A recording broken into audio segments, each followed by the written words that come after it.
we just open the beer? Yeah. Can you open mine for me? Can we open the beers, aka can Matt open Perry's beer? That seemed like a really easy one. You didn't even try it. No, I did. I can't wait to see. The wolf pup. Well, I know you like that, actually. A little bit of the wolf. I chose it. Look at him. Oh. I chose it. Cheers, everyone. Happy Friday. Hello. Cheers to you, Matt. Happy Friday, Perry. Here's an important question.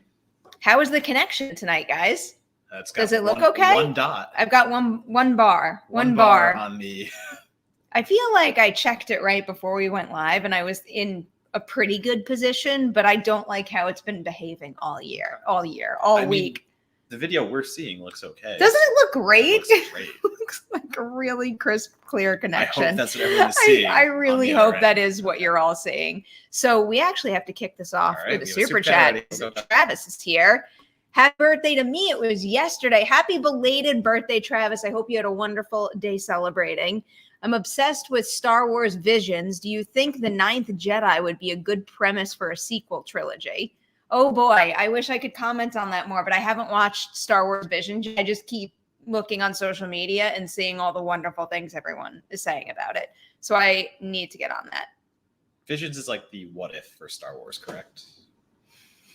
I wish I had more information on it. I'm behind on myself. So I'm behind on so much television. I just cranked all of Midnight Mass out. I'm trying to keep up with Fantastic Fest virtually.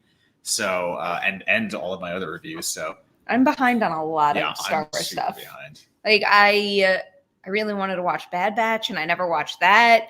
I feel like there's just a lot of like animated content in particular that I have not kept up on, and I need to find some time to binge. There's also a whole bunch of books I haven't read in a while, and I was just like going through a phase where I loved those books. So, Travis, I'll get back to you on that. Mark it for next week. Yes. I got a happy belated birthday for Travis here. Got another one from Patrick. What else we got? Ian, what are you doing here? Go back to Fantastic Fest stuff. Yeah, what's going on? What is... Oh, look at this. That's unusual. Just wanted to say that I like Matt and Perri equally. And that's right in this moment. Can you save? Can you save live chat comments? I would like to save. I guess it's now immortalized in this video when it lives on. I could Photoshop that pretty easily. You would say that. Yeah, I would do it too. Mm. Yeah, Steven, I know. Thank you for the super chat. This is high on my list too. Did you watch this? I did. I thought you watched this. Reservation Dogs is very good. I have on that. Reservation Dogs is I think I have to step away. What do you mean step away? Like there's a knock at the door. Oh, okay. I have to answer that. You're in control. Go answer that. You're in control. When you're gonna watch Reservoir Dogs, I will keep saying I've been watching Reservoir Dogs. I've watched all of Reservoir Dogs, and it's one of my favorite newer shows, I think. It's a lot of fun as Perri goes and investigates the noise downstairs and now trying to figure out what she's doing.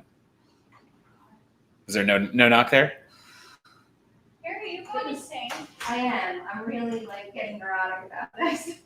To let this audio play. In any case, who else has questions here? I totally just got Shanghai. No, I'm here. Okay. No, you're good. You're good. I'm here. I didn't want to like spoil anything about Reservoir Dogs because you haven't seen it yet and you can still hear me. Yeah. So it became a thing where I'm like, I've seen the entire thing. I like it. I can't really say anything because no one else here has seen it. Okay. I like Reservation that. Dogs. What did you say? Reservoir Dogs? Yeah. Sorry. Calls are coming from inside the house. The knock was coming from inside the house. All right, we're getting back on track. Are we? No, not at all. Why do we think we do this? I don't know. Do we want to talk about a story? Oh, wait. Do you know what I did tonight? I meant to tell you about it like first thing when you came in. How would I know? Because I was busy blabbing about other things when you walked in. I went over to Josh, Riley, and Ken's live stream right before because they're doing a big like a live stream marathon to fundraise a board game that they're working on. Go check it out if you haven't already. But I went over there to play Josh in beer pong. Okay. Better not have lost. I did lose. Do you want to know what their setup made me feel like? Because we've done this recently. When you go to a carnival game and you play the basketball game, but you're well beyond 3-point range to the point that form doesn't even matter. You just have to like fucking like muscle it up there. I swear this up that he made was like double the distance of the average beer pong table. It was like circus beer pong. It was ridiculous. It was ridiculous. But you still... And he maintained that it was a proper setup, but I do not believe it was, and I would like a rematch. You were over there representing. I know. Merri I tried. Beer pong for how long? I made some shots. This was like I wish I could like reset it up here so you could at least try. It was really far. Like it was so far to the point that I felt like I had no actual control over my shot. I was just trying to get it across the table. We used to play in New York City after volleyball, which is a sentence in any case. We would play volleyball in New York City. It was a drinking league. And then we would go afterwards and we would play beer pong in a bar. And at one point we were playing a game called Civil War. We had 10 people on each side. So you got 10 versus 10. And I want to say there were 5 plastic tables like you would see at a picnic that you would normally play beer pong on, stacked. So like wide, 5 tables wide. Mm-hmm. And Civil War is just all out throwing 24/7. And I was on one corner of a 5-table setup and the other guy was on the other side of a 5. So like diagonal the whole way, the whole length of 5 tables long. And it was just us left. And my first shot to try to knock him out and win the game, I just throw it across all 5 tables and nail it. Even just you describing this right now is stressing me out. Like, I can't, like, other than you just thinking when I'm winning, I can't quite picture. Yeah, like 5 tables just like lengthwise this way. So like, you know, long ways. Yeah. And so you like, just go. You're just hitting anyone you can. All right. It's just us left. So I had to like all the way across. So unorganized. I don't like it. That's fine. All right. You want to talk about our first story? No one's complaining about the connection. So I guess I'm holding on. It's not a Xena shirt. It's a Your Neck shirt. Travis just asked what the shirt was. If you can see lower down, it's a good shirt. Is that Rucking Fountain? It is indeed Rucking Fountain. I almost said fucking rotten. Not like I can't curse on you spoonerised him to spoonerism. I know. It's already a spoonerism, and you spoonerismed it back to normal. All right. No, like I'm shocked no one's complaining about the connection right now. Maybe I should lay off of Spectrum a little. All right, let's talk about our title topic. So this is some big news that broke yesterday. Headline on Collider is Super Mario Brothers animated film will star Chris Pratt as Mario. Oh, all right, wait. Before I even get into this, get over it. I say Mario, and it's not going to change. Mario. That is what I will be saying in this segment going forward. It's and I'm not Mario. I know. From the game Mario. I know. From the game I know he says his name. Super Mario Brothers. He literally says his name. It's a me, Mario, from the game Super Mario Brothers. You just said it both ways. I know. That's exactly why I did it, to bring the point. Mario. I can't help it. Chris Pratt is Mario. Chris Pratt playing Mario, whatever the hell you want to call it. Can you say this name correctly? Wait, where? Can you say the next name correctly? It drives me nuts. It's Anya? It is Anya. Anya. It's Anya. Okay. Because so I you hesitated, so I was no, like, it's Anya. Okay. It's Anya. Yeah, Anya. I'm so used to hearing that pronounced wrong that when someone said it during the Emmys broadcast the other night and they said it right, I'm like, yes. In any case, she's Chris voicing Pratt, Peach. Yeah. Charlie Day is Luigi. Jack Black is Bowser. Keegan-Michael Key is Toad, and Seth Rogen is Donkey Kong. Seth Rogen as Donkey Kong brings me such joy. So much of that is so good, and then Chris Pratt makes that so bad. That is just okay. It is such a bad voice casting that it actually enrages me. I'm not willing to be. I get it. It stood out like it stood out like a sore thumb when I read the ensemble. We have to give it time. We have to be I positive. want to try to be open-minded. I'm trying to think of some of his other voice acting perform. Lego and Onward are the ones that come to mind, and those characters sound like Chris Pratt. So Mario can't really sound like Chris Pratt. Did you see the video today where he said, "It's a me, Mario"? Where is it? Fandom tweeted it out today. Can we please play it right now? Yeah, I can find it. You're going to get a live reaction to this. Oh, God. Okay, so really quickly, Fandom. So it was Chris Pratt's like a 13-second video Was he doing it to be funny? No, I guarantee you he did it because of the backlash, because immediately everybody got up in arms yesterday. So he was doing it to be funny. I don't know. Hold on. So I have it. Okay. I will pause it. I will put my volume up.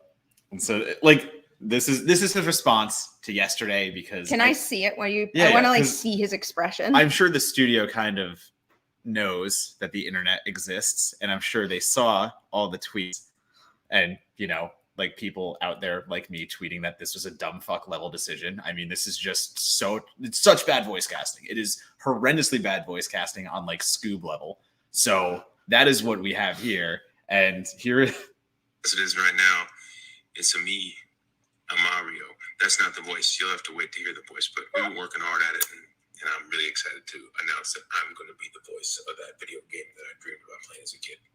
He's just joking. I know he's just joking about that, joking. but that highlights how bad it can be. And I know he's going to work at that voice for what? So we're going to get Chris Pratt with a fucking New York accent the whole time? I mean, maybe. Yeah, and that's even worse to me. Like, that sounds even worse than him just deadpanning his voice as Mario, however you pronounce. Like, this is so bad. I'm sorry. Like, look at Sonic. Ben Schwartz fits that character. Actually, if you look back at the animated shows and like actually hear his voice and other things, they actually did a very good job picking Ben Schwartz to make that. There's nothing here to say that Chris Pratt should have anywhere near an Italian plumber who jumps and pipes. You are extremely right about that. Murders Goombas. Yeah. No, you're very right about that. I think I'm just affront trying to to the hold on to that sliver of hope that he could pull it off and pull it off well. But as Italian as the Bocciagaloops in my fucking New York suburb or New Jersey suburb, like that is he's not even Olive Garden. He's a step under Olive Garden in like terms of actually being right for this role. Oy. All right, wait. So I feel like I'm putting you on the spot, but if you were to cast Mario, now I'm afraid to say it, Mario yourself, who would you cast? Honestly, like the living voice actor, the actual. So they got the voice actor who does. I don't want to say it until I bring that up. Yeah, I remember. It is Martinet. Yes, and he's the video game voice of Mario, as well as multiple characters in the universe like Waluigi, Wario, Luigi. So you have the actual voice actor who can do the actual voice of Mario, and instead you pick a guy who fucking broke up with Anna Faris. You're chuckling. Like, that's your pick? The best tweet I saw in reaction to this was literally, of course, they had to pick Chris Pratt because he has experience wearing red hats. Like that is such a good tweet. Maybe this is all just a big fuck up, and it's actually Chris Pratt voicing Mario. Is that possible? No, because Chris Pratt is a rat, and that would actually still be better than Chris Pratt trying to be Mario. If it was just a rat's voice over Mario trying to speak, I'd watch that more than Chris Pratt. Now I'm just picturing Pizza Rat as Chris Pratt. And like, to answer your question, I have no idea who I'd pick off the top of my head. It would just be anyone else besides Chris Pratt. Like nothing. It just doesn't fit in any sense. All his performances on his animated like voiceover performances. It's just him playing him. Nothing here makes me believe he can actually become this character more than just Illumination's version. And I mean, listen, look down the cast list and Jack Black as Bowser. We know this is not going to be anything that plays into the actual, like this is Illumination's take on Mario. Yeah. This is Illumination's vibe of just being goofy and gallantry. And it's just going to be jovial the whole time. And is that going to work? Yeah. Is this movie going to make so much money it's stupid? Absolutely. Is it going to be dumb as hell? Like, I think so. And where I really like Sonic, because Sonic takes the IP and it uses a lot of the actual details. And like everything about Sonic is still like in that movie. It still makes it through. I don't see how this can work when you have Jack Black playing a funny Bowser. And listen, Seth Rogen as Donkey Kong? Yes, absolutely. That works. Keegan-Michael Key as Toad? Absolutely. He's going to do that high-pitched scream so well. And like that voice, that is Toad. Chris Pratt is fucking stay in the fucking Parks and Rec dumpster. I don't need you here. You really did have a rant prepared. I absolutely hate this. This is the most irrationally mad I've been about something that means nothing to the grand scheme of the universe. I'm enjoying this. Can you just like keep going? Do you want me to keep ranting about how bad this voice casting is? I mean, I was gonna say, like, when you brought up the Bowser thing, hold up, because we don't necessarily know the tone and the style they're going with, but I feel like this right here, I'm circling Illumination with my mouse right now. That, you know, that does kind of give it away. If you basically take Mario and put it in the Illumination mold, you are getting a certain type of animated film. And with this voice cast that they assembled, I think you're probably right on that. Also, Charlie Day, I'm not mad at Charlie Day as Luigi. I think that's going to be fine. I think that's going to be okay. And he's going to be able to play that Italian accent the way that Illumination will want him to. Fred Armisen as Cranky Kong? Yes, absolutely. Fred Armisen is going to be a great cranky primate. Like, that is going to be good. Just everything is fine except for Chris Pratt. Yeah. Just get out of my Nintendo movie.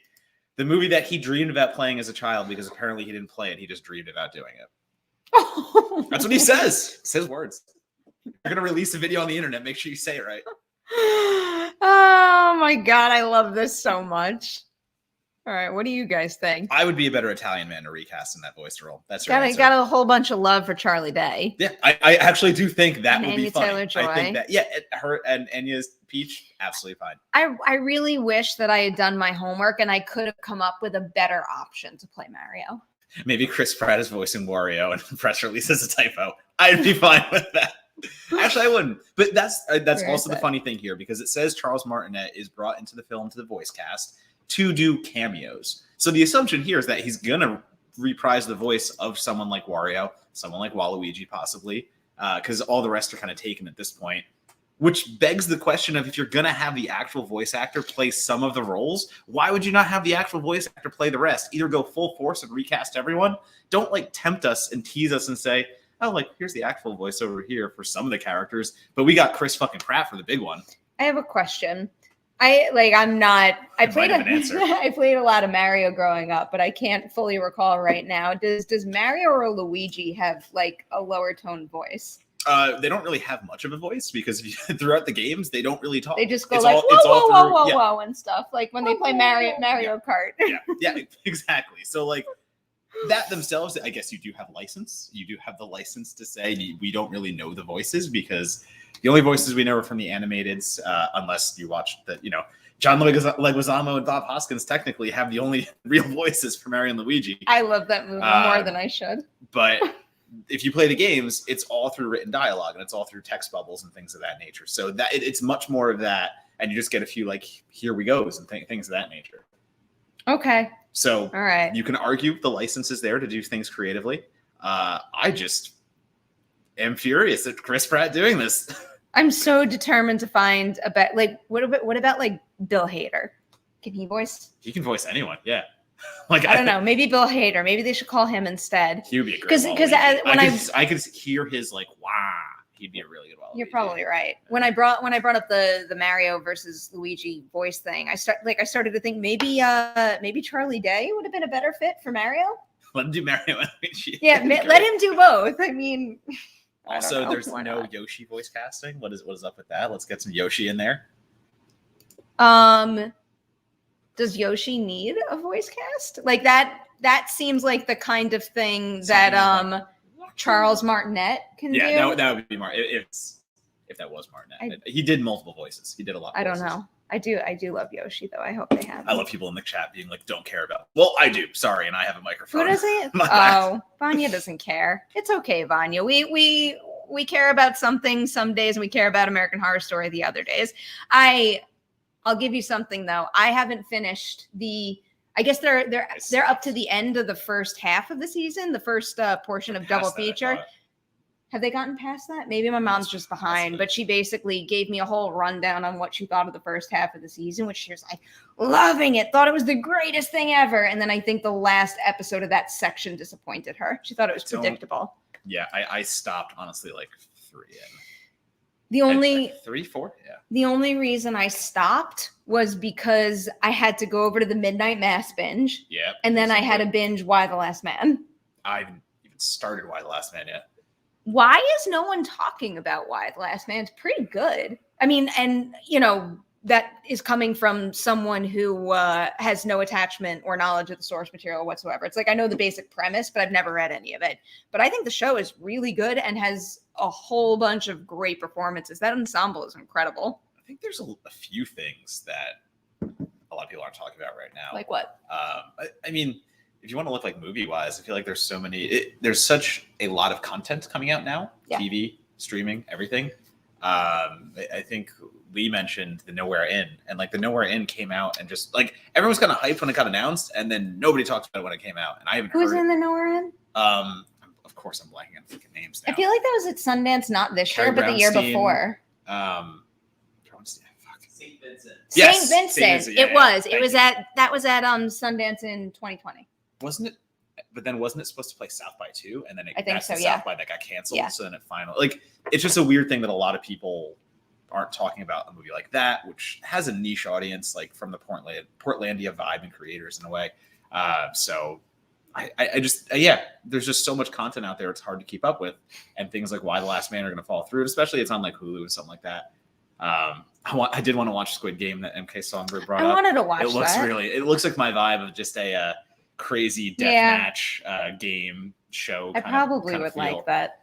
I'm into that. Every time I open Netflix, the image that they have catches my eye, and I want to press play, but I don't have time. Going on, yeah, and it's Squid Game, especially as childhood games turned into death matches, and that very much catches my attention. Mm-hmm. That I'm very much into that. It is a good high concept there. And then, of course, Bonnie just said Ted Lasso. Yes, I mean, we finally just watched the last episode of Ted Lasso, and I feel like I might be one behind now. Actually, ours. I'm not saying, but like ours was like funeral centric. Okay. Yeah, I'm definitely one behind. Yeah, I need to watch it. This movie just hits.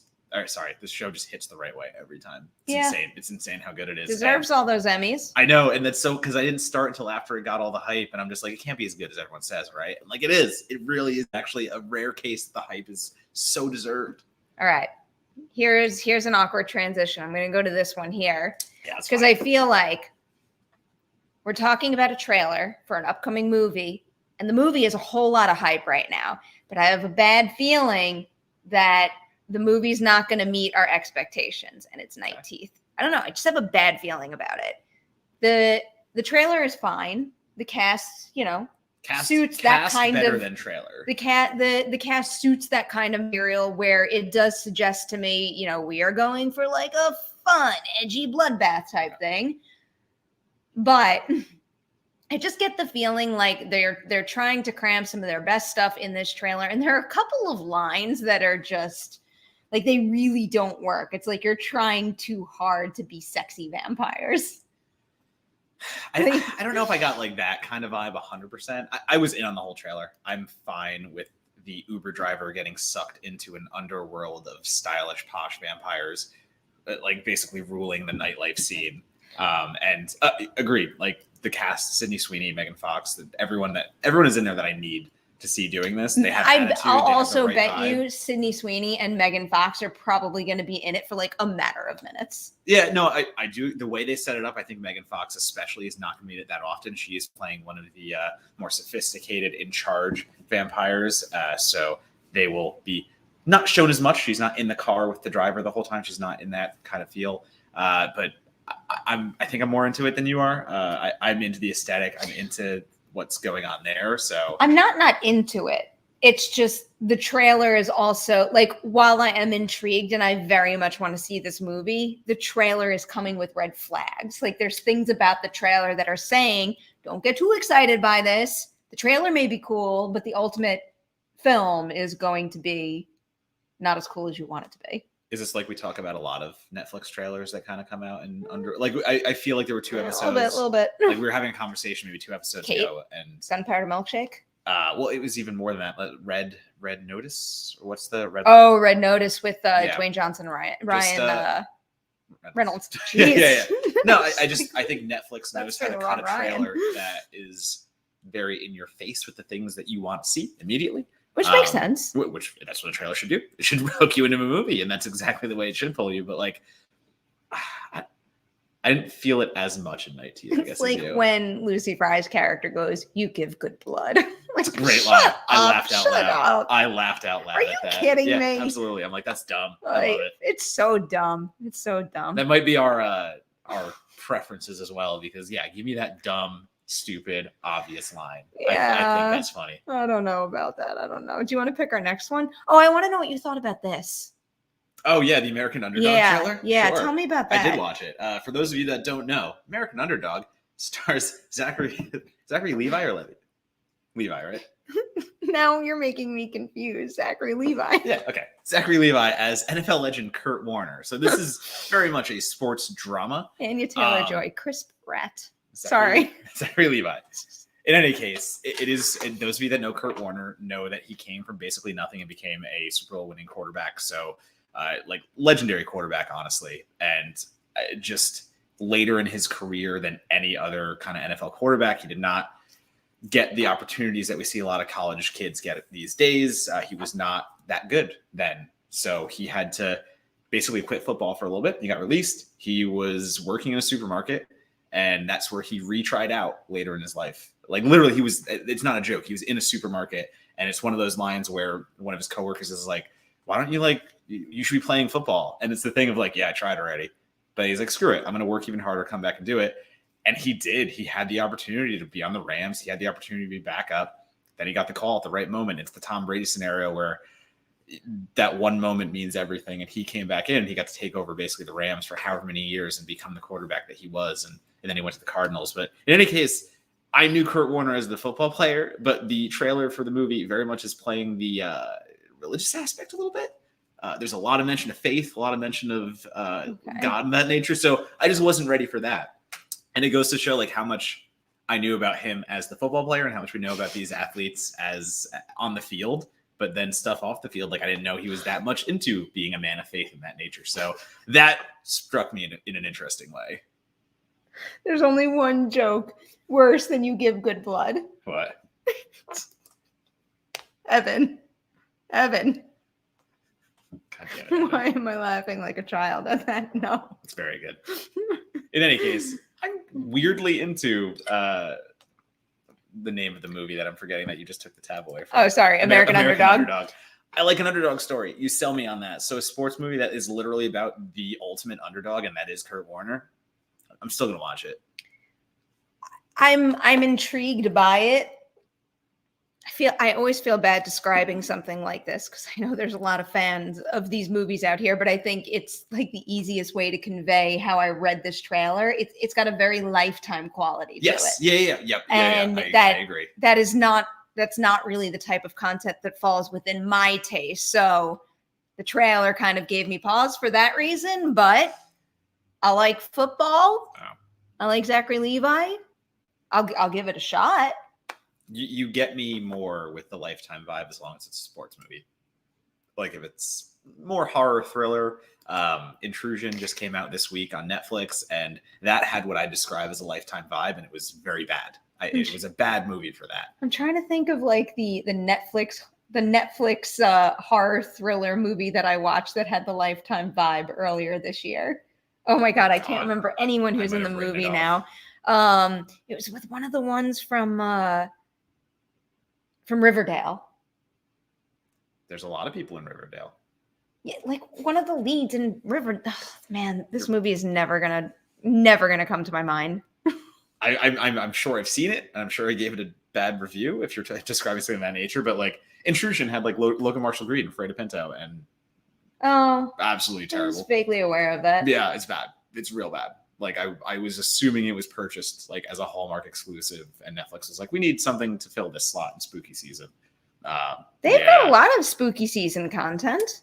Yeah, a lot of content doesn't always mean good content. A lot of content means we've got plenty to show you. They've got a lot of good content, though. They do. No, I know they do. I agree.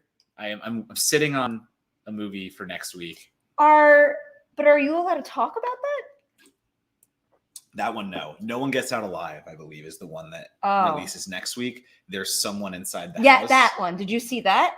I will watch it as part of Fantastic Fest. I cannot review it until the actual release. Okay. I will. Weird. So I can tweet about it once I see it, but I can't write a full review about it. It was this. Thank you, AJ. Oh, okay. I'm pretty sure it was this. I wrote like out of my interview with them, I wrote a whole explainer and it just like didn't make sense. No, thank you. I was not into that. What else do we got? Oh, I didn't revisit this trailer in a while. Did you watch I Know What You Did Last Summer? I just watched it before I got here.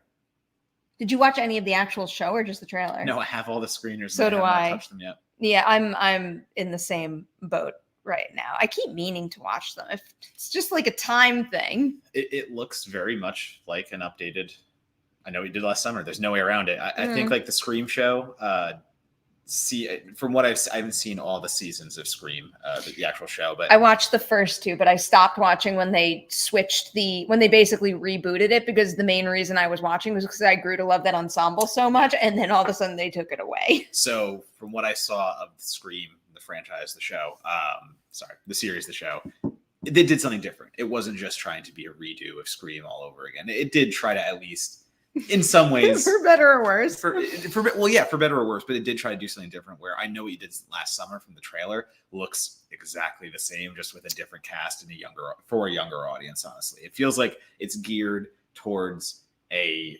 intermediate level of horror fan. That's not a bad thing. That is not a bad thing at all.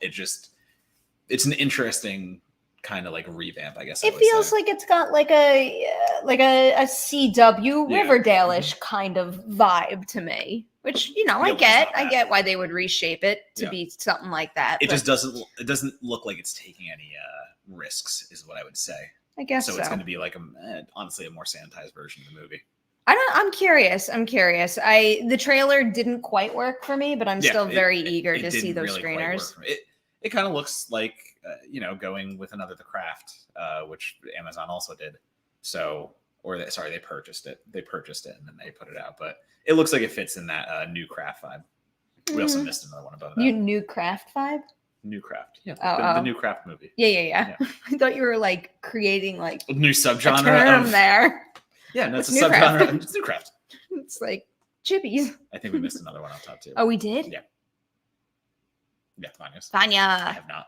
Any of you watched Freddy's Nightmares, all 45 episodes of 45 minutes? Also your favorite Freddy movies? That would be, I'll just say I've not New Nightmare right now. Your New Nightmare? Yeah. I think I'm Dream Warriors. I think Dream Warriors is my favorite. I think I'm saying New Nightmare because that's what I have been watching the most recently. That's the franchise I have to rewatch again. I've actually done like a full franchise rewatch, but for some reason I have such a harder time parsing out the movies in the Nightmare franchise than I do like, I know all the Friday the 13th movies and how they kind of are chopped up and how to separate them. I keep mixing up like Nightmare movies all the time. Like I need to do another full watch through just to really cement them. There's a lot of them. I understand that. Is there 7, 8 around there? Somewhere in there. I feel like that's the rough answer with all of the main franchises. Well, Friday's 7, 8, yeah, Friday's in the double digits. Yeah, that's different. All right. We've got Christopher Collins. Have you ever listened to any Leonard Maltin podcast? The Werner Herzog interview went up today. I didn't listen to that. I've listened here and there, and the Maltins are just like the greatest people in the world. So I love them. I have not listened either. I don't listen to enough podcasts. I'm still listening to Dune. It's long. It's long. Dune, yeah. It finally hooked me though. Like I honestly feel like for the first 10 hours of the audiobook, I was kind of forcing myself to listen to it. And then all of a sudden something clicked. And now, I look forward to turning on the Audible every morning. That makes sense. Yeah. I'm just podcasts in general. There are so many that I want to listen to and I just don't, because it just goes into the ever long conversation of like, there are so many books I want to read, TV shows I want to watch, and some like movies I need. Like there's just so much content. So much content. Like how do you pick? Wait, maybe I'm wrong. I want to look up how many hours the Dune audiobook is. Dune. This is important. Audio. Yeah, it is.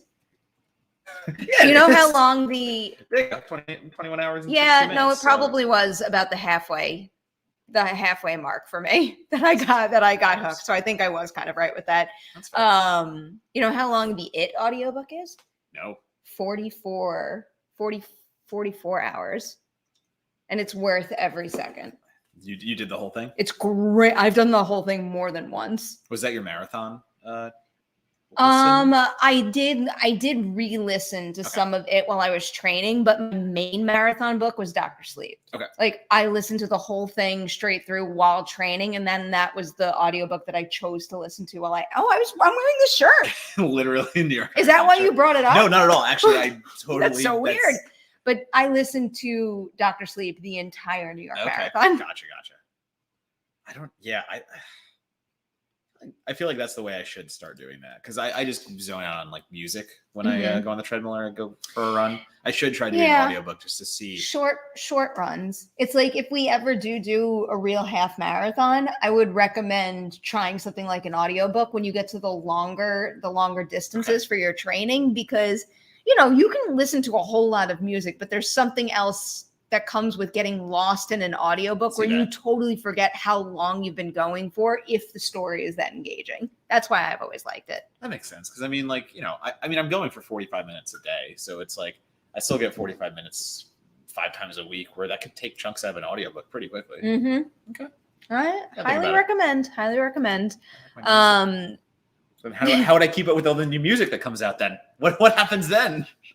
It's the circle of life. Can't help you with everything there. I was about to bring up this story, but I mean, whatever. Fantastic Beasts 3 reveals official title and sets 2022 release. Does anyone care about this? I was just about to say, who cares? Yeah, it's like the Avatar thing. It's like, cool, the next movie's coming out. No. I am not going to talk shit about Avatar again until I rewatch it because I saw Avatar when it came out. I saw it more than once when it came out because of like writing things. Right. And I have not watched it since, and I have no desire to rewatch it. That's enough right there, though. Like, that's the thing. Yes, that is. Like, if you don't have a desire to watch this movie that is supposed to be so important that it qualifies for a sequel how many years later that we're supposed to be excited about? But that's the thing. I watched that beloved movie over 10 years ago, and I've not revisited it since. Because you don't want to, because it doesn't necessitate a revisit. We all watched it when it came out in theaters because it had this engaging 3D technology, and it's like this is the new thing, new way of life. And then to not capitalize that, how long has it been? When did Avatar come out? 2009. Okay, 2009. So it's been over a decade. And you have had every chance to capitalize on the fact that you created this new technology and you're going to do this in a franchise that continues to push the boundaries. You can't do that if you wait over a decade to release the next movie because no one cares. I'm sorry.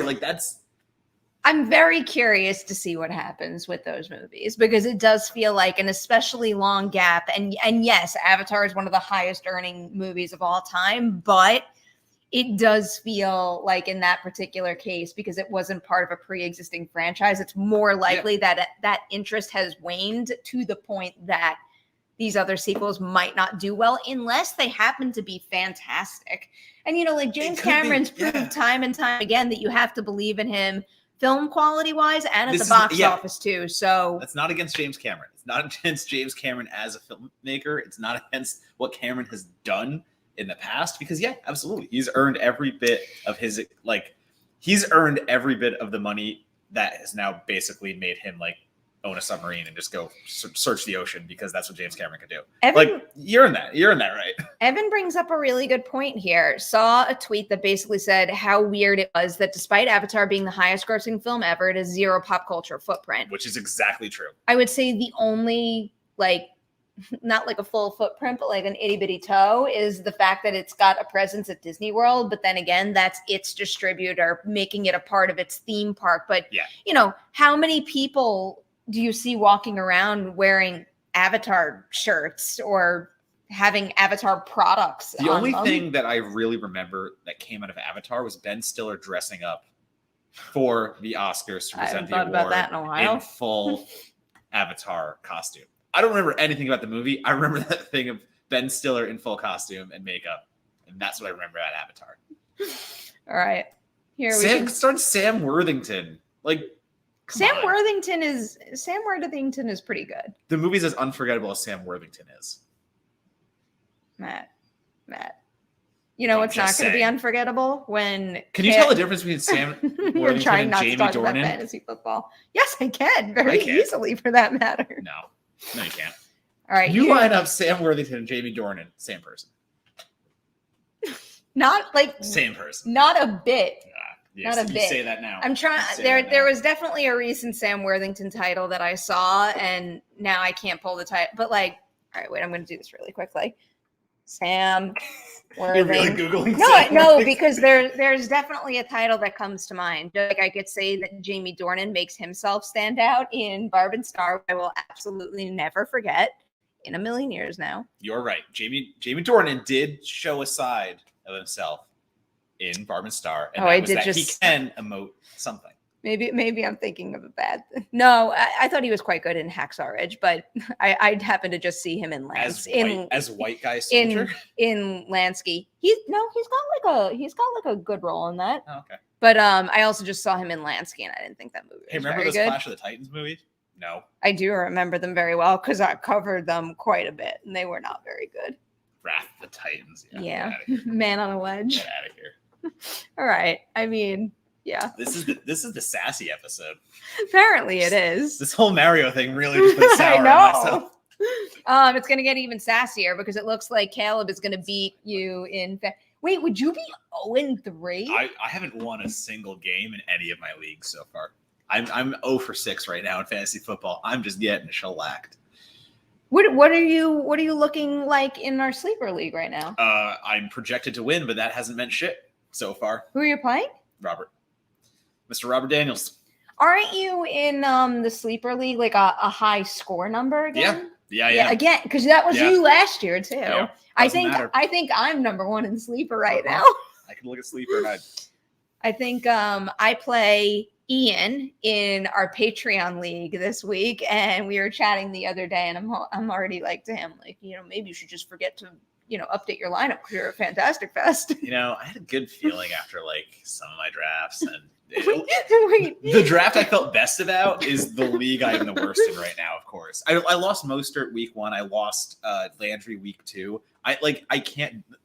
I don't know what I have to do to keep my players healthy because I can't. It's fake. It's fantasy. Anything. So it's just like I'm looking at no point totals. Do you have the NFL app on your phone? I don't. It's the one I don't have. Don't? I have Sleeper and Yahoo. I want to look something up to give him some credit right now. But like I'm looking up our league. I don't have the NFL app because NFL.com's fantasy is the Sam Worthington of fantasy football. It is just so bad. Give me a break. It's not that bad. It is. I will admit that I'm coming to like sleeper a little more than I am this. Like where league? Wait, standings. Yeah, here it is. This is what I want to look up. Tommy. Yeah, it's fine. Yeah. Tommy is number 3. Listen, is number 3. You produce. You can't fault numbers. You know what? You can't fault production. When you pick on someone for their draft and they play well, you must admit you were wrong. We were wrong. I'm like kind of right in the middle. Look at me down at the bottom. 0-2. You're not at the bottom. Frank's having a rough go of it also. My bad, Frank. Not thinking. Yeah, wait, hold on. Lone Star is not. Yeah, we're all right. Bring that matchup up really quick. Your match? Yeah. All right. Your match is here. Listen, if someone's coming in here, Caleb's coming down here talking shit. Oh shit! All right, we're predicting you guys are pretty even. Here, I'm gonna predict. Wait, I'm gonna predict your match right now. All right, fine. I am gonna say that. Listen, Tyree put up 5 points last week. If you can do that again, that'd be great. Cop is pretty good. All right, it'll be close. This is close. This is very, very close. Wait, just so we don't leave my match hanging. Ian's already got 20 points. You're screwed. Motherfucker. No, we're still kind of close. I'm close. Projected for 117 and he's projected for 123. Oh, but he got 20 points from Brandon Crooks. I have him in the sleeper league. How did Brandon wait, since when did Cooks get all those points? Last night, Thursday Night Football. Texans played. He got 20 though? Yeah, that's his third week too. Third week in a row. What is that? In any case, we have our highest total of live viewers right now. So let's talk about something movie related. What do we want to? I don't know what else is left. Invasion. That trailer. Did you watch the trailer? It's the only one. It was really good. This looked really good to me. It looked like a really solid balance between the tropes that I really love in a disaster movie, but also qualities that a movie like Arrival has, Okay. like where it's a a more layered, thoughtful approach to the disaster movie scenario, and the visuals looked good. It just looked like a real damn big, expensive, high production value show. And the trailer got me pretty hooked. This is definitely my kind of thing. Okay, that's a fun question. This one? Yeah. John, what you got for us? Out of all the trailers that came out recently, what movie intrigued you most? For me, it's Nightmare Alley, Tragedy of Macbeth, and Titane.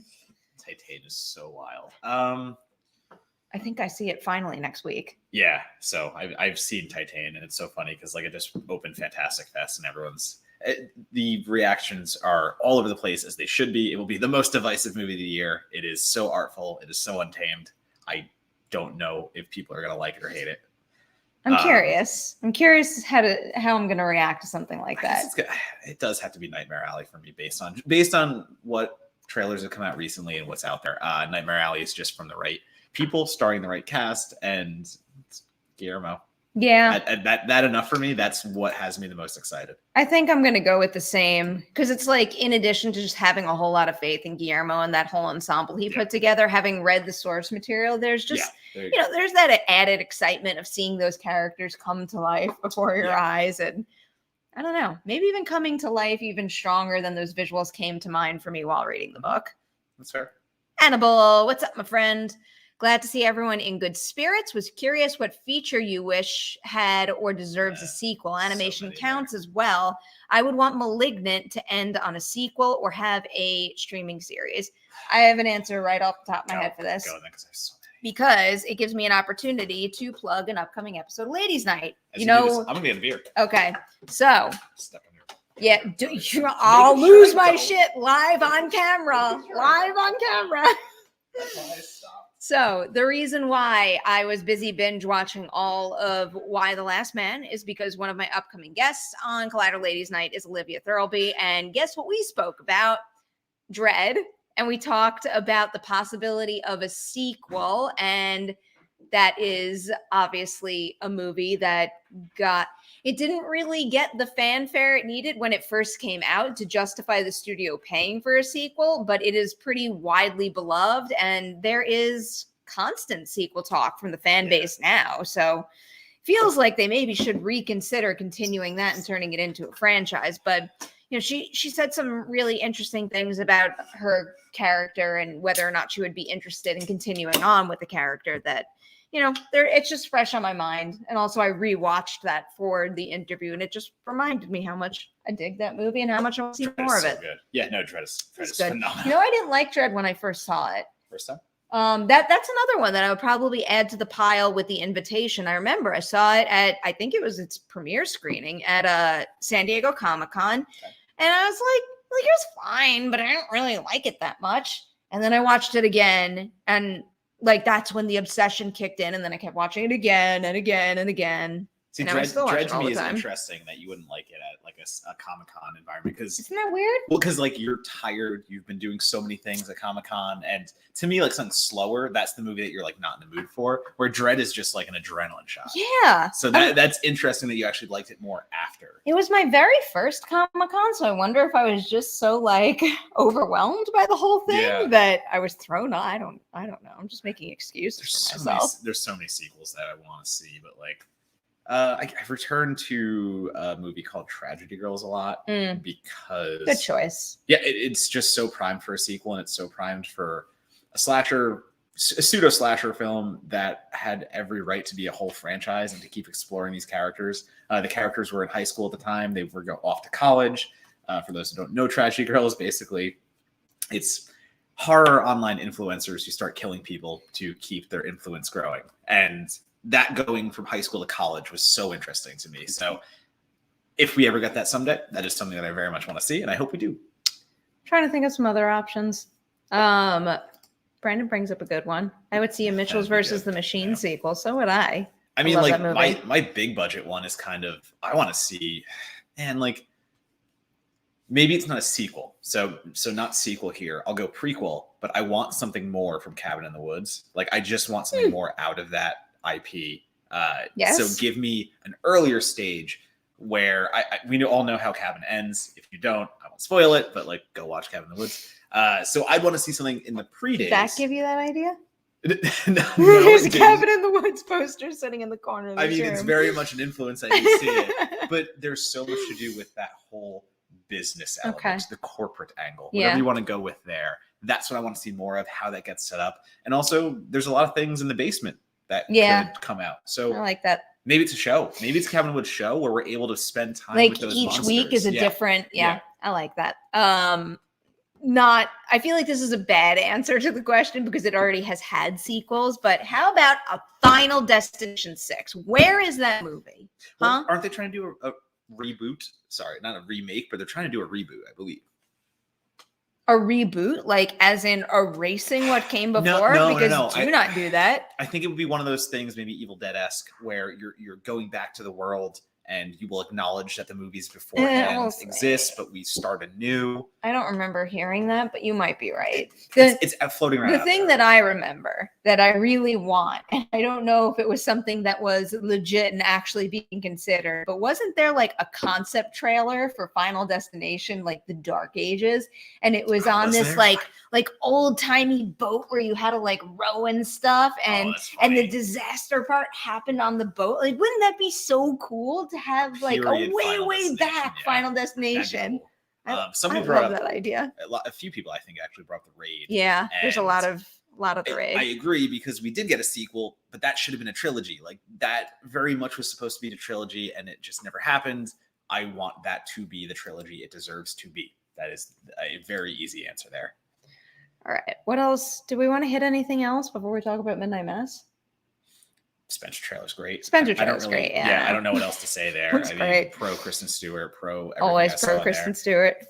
I like Jackie, so the fact that we're getting another type of Jackie film that does another historical topic, and I'm very much into that. Tiger King. We all knew Tiger King 2 was happening. It's happening. I guess that's the way we can say that. With that, I think it's the first time in weeks we've hit all of our planned stories. Yeah, because half of them were just like, that's a thing that's happening. A thing. We don't need to do it. Fantastic Beasts 3. Who cares? We talk about what we want to talk about on this show, how we want to talk about it. That's very true. It's what Friday nights If we want to dedicate most of this episode to shitting on Sam Worthington and Mario, specifically Chris Pratt voicing Mario, that's tonight. I hope you were ready for that. I still think, even though I didn't find all that much proof with my brief search, that Sam Worthington needs more credit than we give him. He needs better roles. Okay. That are given to him. No, maybe. That's fair. That's fair. Or he just needs to break out of that everyman white dude kind of role. It was like him, Jamie Dornan, Garrett Hedlund, like a bunch of just the same kind of actor came out at the same time, and it was just interesting to see which rose to the top and which one stayed kind of right here. Jai Courtney up to the top. Captain Boomerang. What? Listen, Jai Courtney was very much in there. Like Jai. No, I know it was Worthington and Jai Courtney. And Jai Courtney. Yeah, those are the ones you line up. Worthington and Jai Courtney. You can't tell the difference. I very much remember those conversations. Then he played Captain Boomerang, and everything changed. Everything changed. Jai Courtney is real damn talented, though. Like it's not just like the fun energy of a character like Captain Boomerang. Shit. Why? No, why can't I think of titles tonight? I think Courtney especially is the roles that he was given for a long time did not actually let him become the actor that people would latch onto. Also follow Jai Courtney on Instagram. Great Instagram. Oh, he's got very amazing Instagram. And the thing too, his personality is so vibrant. Like he does have this really vibrant personality. So Stateless is the one that I wanted to bring up. He is real good in that show. It's on Netflix, so you can binge it, and the whole ensemble in that is phenomenal. Songbird agrees. Songbird, yes. Thank you for calling that out. All right, shall we talk about Midnight Mass? We can get into this. We're gonna get into spoilers here. Let me make a proper banner just so nobody who pops in is like, oh no, you're spoiling the show. Midnight Mass. Bring up the cast. All right. That's a good idea. It's a big cast. All right, this is it. We are going to talk about Midnight Mass spoilers for the rest of the show. So just in case you haven't watched Midnight Mass yet, don't worry. you are not missing anything in the Merri Hour other than the content that you shouldn't be hearing. So you're in good shape. Go binge Midnight Mass and then come back to this portion of the show and enjoy the conversation. What did you think? They know what I think. So here's the fun part, because the last time we talked about Midnight Mass, I hadn't finished it yet. And we did a quick review. Yes. In the sense that we could say what we tweeted. And my review to that point, was I was very engaged with it. I thought it was doing a very good job with the monologues on addiction, vampirism as something more than just vampirism, the religious horror of it all and the cult-like horror of it all. That was working for me. And I think that was about with 3 episodes left. Now that I have seen everything, and I've finished everything, I err more on the side of Perri, because your take was the ending kind of needed a little more to it. And everything was good throughout, but like, you just would have, it's not your favorite Flanagan. And my final take on this is very much that all of that good stuff that I was talking about, and like, there is a lot of good heart in there. The monologues are really good with characters. It's all front loaded, because the back end for me tries to do more of the monologues and tries to do more things that are just so much better for the first 2/3. And then the last third, it wraps up the way it has to, but it's not fulfilling in a full way. I think you have my take in reverse. That I misheard you. I thought that, I was watching the first few episodes and I thought that the performances were great and the heavy dialogue and the many monologues were engaging, but I still maintained that it was a little too much of that.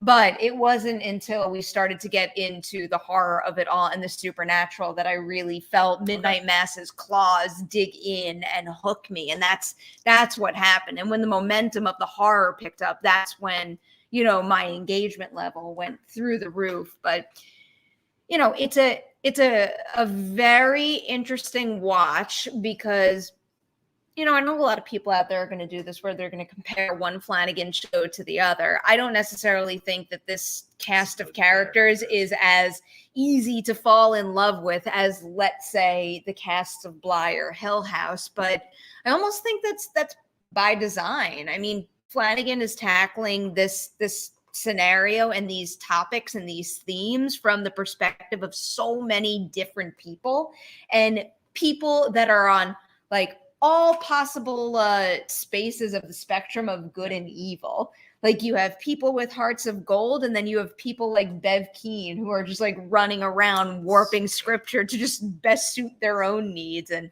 they're willing to throw literally anyone under the bus in order to get what they want in the end. But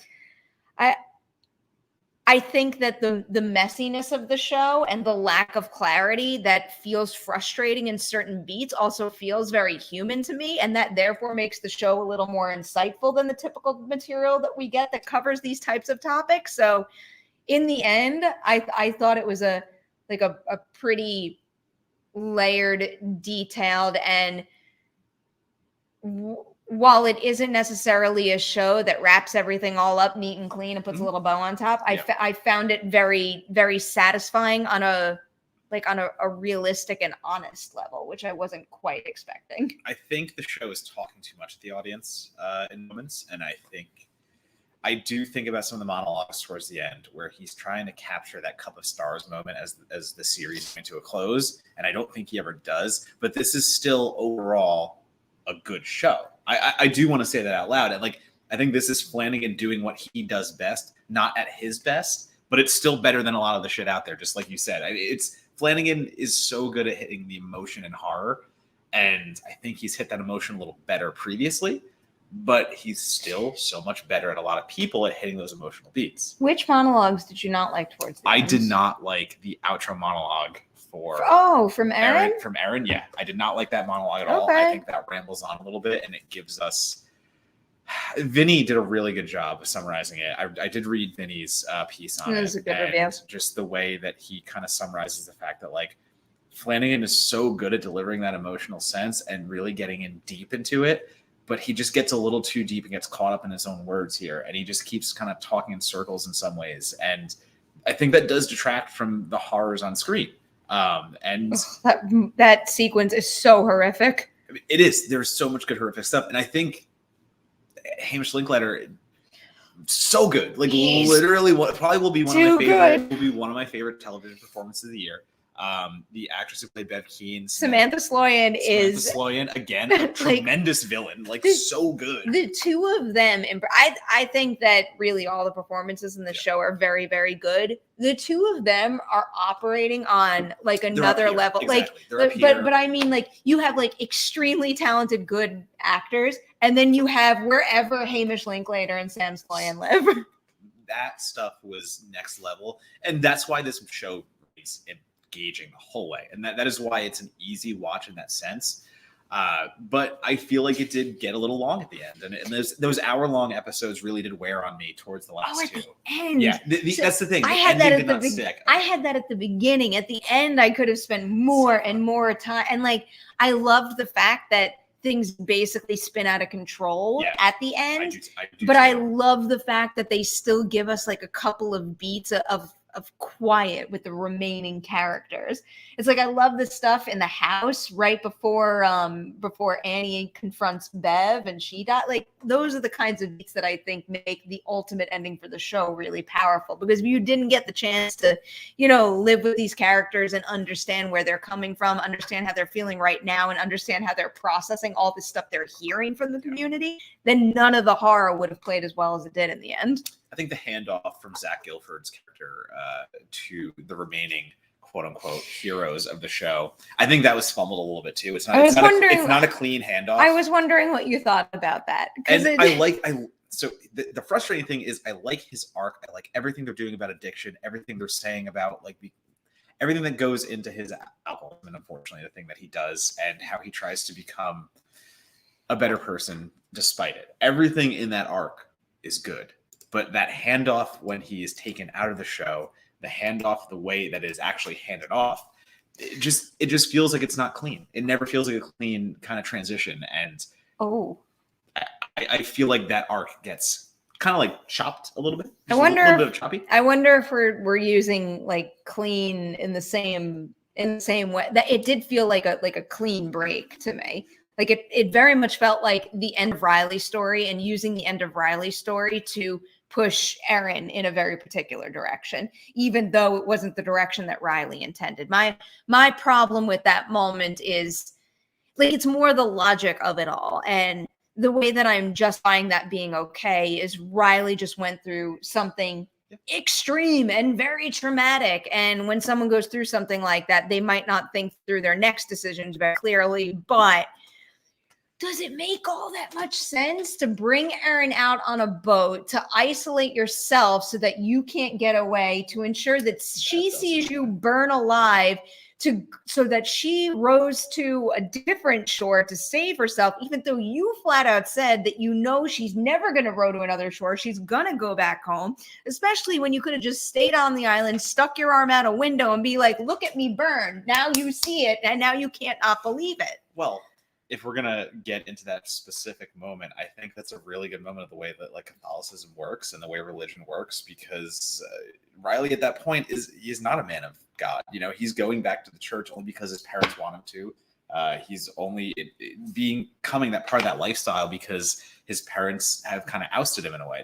He is the outcast of the family. So for him to become more faithful is not really becoming more faithful. So like his decision to kill himself in that moment is because, well, he kind of sees the way things happening around the town. He sees the way that Hamish Linklater's character is becoming, and he sees the faults in everything, and he kills himself because he does not want to fall into any other part of that. The thing is that, like, that is that stark, really good religious horror, because that moment is so much like, I don't want any part of your crazy fucking cult. Like, that is very much that moment, and he outs in the worst way possible, but, like, that actually makes sense to me. I think it's the way that I don't know. I would have loved to explore that a little further into the show. So that's where I say clean. I say clean in the way that like everything they do with him is very good, but the show does not give him enough time to actually explore it to its fullest extent. Maybe that's why we fall on such, why we have a different opinion on that particular moment too. Yeah, I see that as really good religious horror in that moment. And he is rejecting exactly what the father has given him as a gift. He's this isn't a gift. This is a curse. Which I very much get. Yeah. But then it's like my logic and think things through clearly, part of my brain starts to kick in. And it's like, even if he wanted out, I'm still having a tough time accepting the value of putting Erin through what he put her through. And I because think it was the last ditch effort. If anything was going, like you said, he admits that she wasn't okay, going but to why was that? it. Why was that the last ditch effort and not him going to her house and sticking his arm out the window and proving it that way? Severe, and he also didn't want to be part of it. He was a vampire at that point. Stick your arm out the window, but wait until the next day, and then he wasn't coming back from being a vampire. That's the bigger part of this. The bigger part is he was always going to kill himself because he didn't want to be part of what was going on. So, he burned himself alive in front of her and made her watch. Yeah, because hopefully that would be the catalyst to get her the hell out of there. Because he knew that she would still stay unless it was an extreme. example. He even says he knows she's not going to, though. But that would be the extreme example that might work. That would be the thing. If anything could do it, that would be the thing. See, this is the problem. I'm not saying your take makes no sense to me because it very much does. But it's having that one line of dialogue that gets you, like, I'm actually asking, like, that one line of dialogue of him saying that, is that what sticks you there? I don't know, because if because I'm like genuinely like replaying the moment in my line and trying to predict at least how it might have landed with me if that line wasn't in it. And I feel like if that line wasn't in it, it wouldn't have felt honest because he's a smart, rational guy and he knows her well and he would know that about her. So I don't think it would have worked to maybe take that line out. Maybe it's something that you might have wanted to elaborate on more, but then again, that scene is so long as it is. I don't know if that would have done the trick either. I'm also going to say that I've already talked to Amelia about this a little bit too. And I wanted more from the sheriff's role, and the performance is fantastic there. Again, along the entirety of the cast, everyone is doing very well with the characters they are given. I don't know why. I just didn't love that entire arc for our sheriff character, who is playing someone from a different religion and is completely Bev's target the whole movie. And I know why what happened has to have happened. Again, Amelia did a great job, kind of explaining and talking it out with me, but I still don't feel fulfilled in the way that happened. And maybe you're not supposed to. Maybe you're supposed to just look at Bev and the way that she almost won in that scenario, no matter how you look at it. But I wanted more there. I don't know if I'm following anymore. I mean, the death hurts there. The sheriff's death. Yes. Yeah. I mean, of course it hurts. It's supposed to. I know hurt. It's supposed to. It is supposed to have that tragic quality to it. It is just one of the things I spent the whole show going, I just wanted, I don't know, a little more from that character in the sense that you give it a little more of a victory than, I mean, you have stopped the entirety of the vampires that's from getting the out. tragedy of Midnight Mass, though, and that's the tragedy of his whole entire story. I feel like a big part of the reason that was an extra powerful punch to the gut to me at the end was because of the speech he gave to Sarah and explaining why he landed there to begin with and why he's doing the things he's doing now. And then after everything, that's where he ends up. Oh, that is especially crushing. And admittedly, I was watching a whole lot of the season wanting more of that character, and then by the time we got to the end of it, I'm like, no, you really did, you planted the seeds, you built the layers, and this moment, while it is not happy and fulfilling, and it doesn't give him the big moment of victory you might have wanted from a character you really liked, I think it was it was a very earned moment of tragedy. No, again, totally fair. I don't know why. It's just the one thing I keep coming back to in that sense. You're bringing up Bev though at the end. I just love she was peaced out at the church and then tried to bury herself at the end. That is so fulfilling. That might be my favorite character of the whole show. I still give it to I mean, because when you think about Hamish Linklater's career and what he's done, he hasn't really been giving something of this heft and weight, and he's carrying a lot of Midnight Mass and a lot of scenes, and he's carrying it so well. So like, I really hope this is more like it's weird to say breakout because he's been around for a long, like a very long exactly. time. So like he's been around for so long, but I really do want to see him get the level of It's roles a different kind of viewership that a Netflix series like this taps into. He's very, very good, and he scares me with his intensity often. Yeah. I keep thinking that one moment where he's busy talking to Riley after Riley had turned, and he's like asking him how he feels. Like he's trying to get Riley to say that he is jealous of him not feeling guilt. In that moment, it's just in that moment, I can't help but to be scared for Zach Gilford, the actor, because Hamish is just so intense. We have this priest who has become a vampire and is just using it as signals from God the entire way. And he is so believable in the sense that he actually does believe what he's saying out loud. And the passages he reads, everything he gives is just so good. I think it's different with him and Bev, though. Like, I think he's doing it for the right reasons. Bev is doing it for very much the wrong exactly. reasons. Yeah. It's he's believing everything he says, but needs to learn the errors of his way in the end. Whereas Bev just takes every opportunity she can get to figure out a way to explain away how she's right. For a long time, though, it's almost scarier that he is just believing it for what it is, because like the ending is is very clear that he's made the right decision and Bev has not. But for so long of it, like the idea that like religion can just be this blanket for everything and is just the show is like also one big exploration of what you would do on the brink of death. Yep. That too. You know, in his case, he embraces the second chance. You know, you have Erin there being eaten alive, but she takes that moment to ensure that the angel doesn't get off the island and to reflect as well. There's and like it's really bad angel though. Also, what we're calling it, like just allowing himself to like get lit on fire by the kids and then allowing himself just to get this. Well, I was wondering about that. That was a little bit of a listen again. There was no. Is there a struggle? Well, yes, but they also do heavily emphasize that, you know, even Riley loses himself to the urge. Like he's got more control over others. Maybe that particular entity just like really like the world melts away when he's feeding. There's another one I want to. When you know, Sarah on the brink of death has the opportunity to continue to live on and refuses the blood. Yep. It's just like what you do in moments like that is a huge show of character. Actually, I do want to call out that too. Annabeth Gersh, I believe. Gish, thank you. She's very, very talented. That was again one of my favorite roles. And wasn't she in Before I Wake? Before I Wake in Hill House. Your favorite Flanagan movie. I agree. It is. I remember the people. Yes, you were right.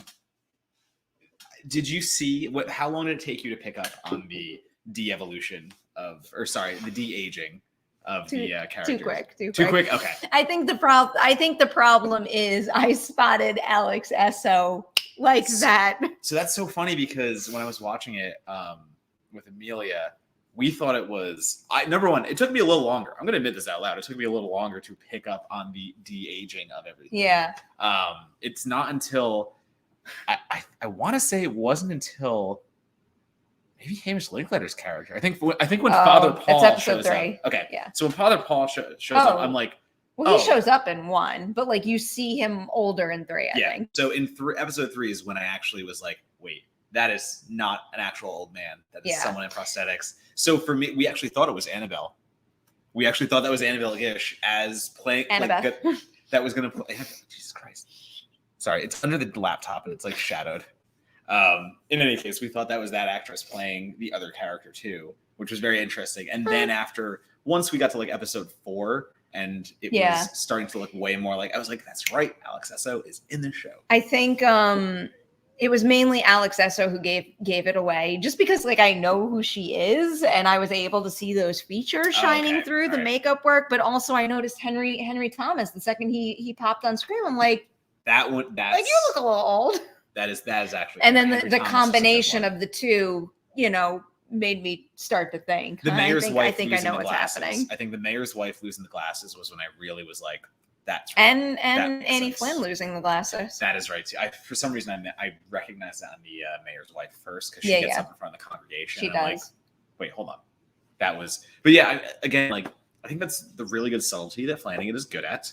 He is able to work these. He's like manipulating the audience in a little bit because it looks good for a while. It doesn't. It's. I guess maybe for someone else, like they'll pick it out immediately. It worked on me. Me picking it out immediately doesn't mean it's a bad, hair and makeup job either. Yeah, like that's fair. the thing, and that's the thing that I keep thinking about the more I discuss it. It's like I've spoken to a number of people who are like, I figured it out in a heartbeat. That's like shit hair and makeup. I'm like, well, I think they did a pretty damn good job. It just so happens that I'm very well aware of the current projects that person is working on, and I've seen a lot of them. That makes sense. And so it's obviously going to tip me off if I see someone's features that I'm familiar with buried under a whole bunch of makeup or someone else aged up.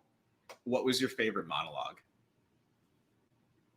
That's a really good question. Because there are a lot of good ones. So like be ready for a lot of heavy monologues that take up a portion of episodes. But I think, oh wow, I can't believe I haven't thought about this before. I think for me it's Riley's first AA meeting. I think everything he gets into with Father Paul, and Father Paul just sits there and listens. And him just going through the entirety of what happened and how that affected him and like just the state that he is in. I think I've never seen Zach Gilford better in that moment, especially. Not that we've had that many chances to see Zach Gilford in a moment like that, but I think that's the best I've seen Gilford. And compared to all the other monologues, I mean, again, maybe Hamish Linklater as Father Paul, one of his sermons is a few of his sermons could also be up there, but I'm going to give it to Gilford here and say that I think his first AA meeting where he really gets into everything that is bothering his character and addiction itself and the way that addiction runs through people and the way that he saw himself as two different people, that was very good. This is a good one. Good. I think I'll just say like any speech Samantha Sloyan gives is pretty good. Like the one that comes to mind the quickest though is the "What happens when you die" speech, because I feel like their delivery is very powerful to the point of which one though? I'm just gonna keep drilling down on this. I think I'd lean towards her because Kate Siegel as Erin doing both portions of that monologue where it's the memory of her mother clipping the dove's wings and then also what happens to her unborn child, because as she's saying those things it sparks such like a clear crisp visual in my head that I think I got to go with that. Yeah, I think weird thing again, I think I give Gilford that one. I think Gilford's what happens when we die, and maybe it's just that's just where my head is right now. I think the way that Guilford embraces the fact that like that. What? We're all gonna die. No, I get it. Like, we're all gonna die. I don't know if I'm religious right now. Like it's just the thing. I know. I totally understand that. The fact that we have this single life to live and we just have to do it to the best that we can, and then it just turns off. I don't know. We don't know. We don't have answers. Oy vey. Okay. Prepare for the worst, hope for the best. It's a very interesting show that, I think a lot of Flanagan's, like the shows at least capture this extremely well is, that like the idea of embracing the realistic horrors of being a human being and the not knowing of everything, but at the same time also sprinkling in like just enough hope. I think there's a little less hope at the end of Midnight Mass than maybe something like Bly Manor, but it's like it's there. Like the understanding of how people operate in situations like that and how to kind of, like step up and do the right thing when it calls for it is there. I don't know if I'd say the hope is more than some of the other works because like no, hope is less in Midnight Mass. Yeah. Gotcha. I heard the opposite. No. Hope is more elsewhere. Hope is very much less there. Yeah. And it is an interesting finale, just in the way that we have the kids growing away. So when they stop taking the blood, it goes away, correct? If they die, they will not become a vampire. Yes, Okay. like it'll leave It'll like go away. It'll it's leave your left system. left her Okay. system, so she That- loses then the that's- feeling I just again. wanted to Yeah, make sure that they're was okay. exactly where we're going. with Like the that. problem So, problem yes. would be if they died Right. and then they came back and then they'd be a vampire and burn in the sun. So yes, I agree. They're with that sense. okay. They're okay. It is a certain kind of bleak that again, like other directors, that bleakness might have been too much. That bleakness might have been overkill. Flanagan's able to temper it, and he tempers it with a whole town's full of vampires just singing along and waiting for the sunlight. And then you have that great moment that Bev, the one who is supposed to be the most devout, the most holy of all of us, is trying to bury her head like an ostrich. There was a hot second where, not when she's burying herself, but when she like pieces out through the door in the church. Yeah.